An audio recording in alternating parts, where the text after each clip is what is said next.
And well, so I guess the big news of today was the from what I saw on TV was the Confederate flag verdict. I guess it was 37-3 was the vote to take it down. Well, that was the vote yesterday, but that was just a preliminary vote.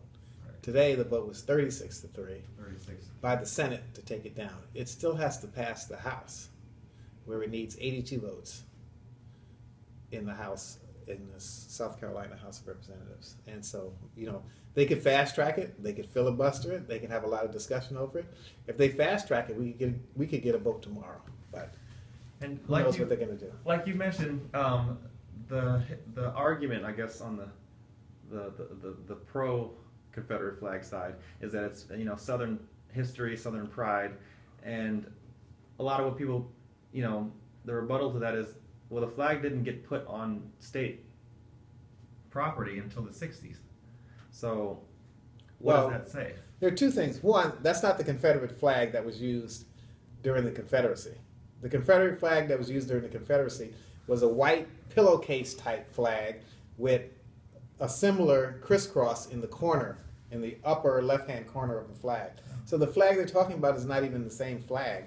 But what history or what heritage are they being proud of? The heritage that South Carolina was the first state to leave the Union and join the Confederacy? The heritage that they did it because they wanted to maintain slavery, because they wanted to maintain an economy that was centered on slavery? Is that the heritage that they're proud of? Or is it the heritage that came about after Reconstruction, where they imposed ridiculous social terms on African Americans to where they were second-class citizens for everything, for education, for jobs, for walking down the street, for drinking out a different water fountain? I mean, that type of degradation, is that what they're proud of?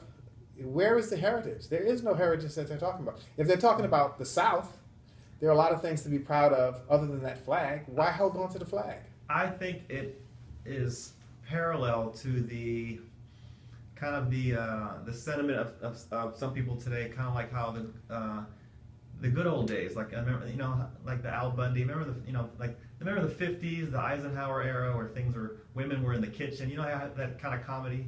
Yeah. And so there's some people who just kind of think back to a time where they kind of were happy and things made sense to them. So I think the Southern pride means to them, I think, remember when kind of we were powerful and blacks knew their place. Remember those good old days times? Similar to, remember when women were in the kitchen and all this equal stuff was, you remember there were the good old days in the 50s? And I think it's very parallel, very similar to that kind of thinking where, remember the good old days type of thing. I think that's kind of what they mean by Southern pride and all this stuff. Because why are they so into it? What exactly are they celebrating?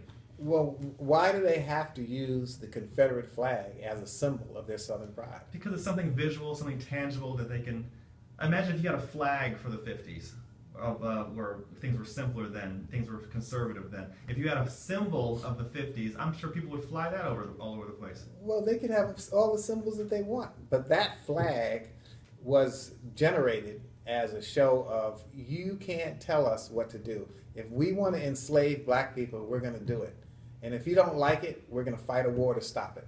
That's what it means. The argument seems so weak because when I hear it, because it's like Germans saying the swastika is for German pride. Right. That's exactly the equivalent. Like I can't.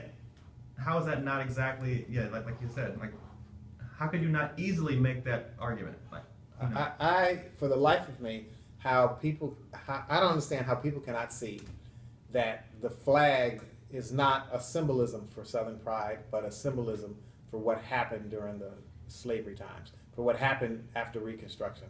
That's what it's a symbol of. They stuck that flag up on all of the southern states when the Supreme Court ordered them to desegregate the schools. It was like, we're thumbing our nose at the Supreme Court, we're thumbing our nose at the decision, and we're the South and we're going to do what we want to do. And then there are the people who are actually racist, and that flag represents their racial hatred. Well, obviously, the guy that shot up the South Carolina church had that flag all over the place in all of his photos showing clearly that represents for him some kind of animosity toward black people.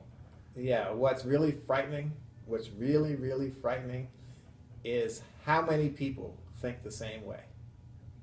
You know, we've made a lot of progress in the country, but this whole flag incident and all of the support that the flag is getting is scary, because that means that there's still a large segment of the population that still wants things to be the way they were back in the 40s and 50s.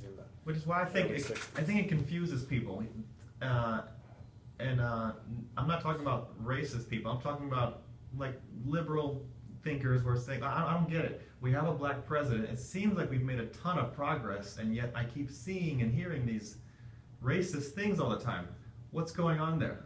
And my opinion is, yes, people are coming more on the right side of things, but the people that are the racists are just louder.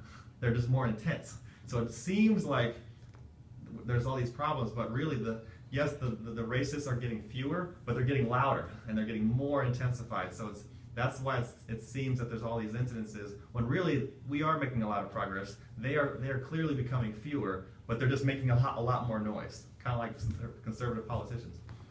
They're making a lot more noise, but they have the medium to do it. You know, they can put stuff on Facebook. They can make noise through social media. They can be interviewed by the dozens of conservative talk shows that are on television and on the radio, and their voices are being heard. I don't think they're in the majority, but Obama won, 2 southern states? He'll consistently lose Mississippi, South Carolina, North Carolina, Alabama, Georgia, Kentucky, Tennessee. All of those states will never elect a black president.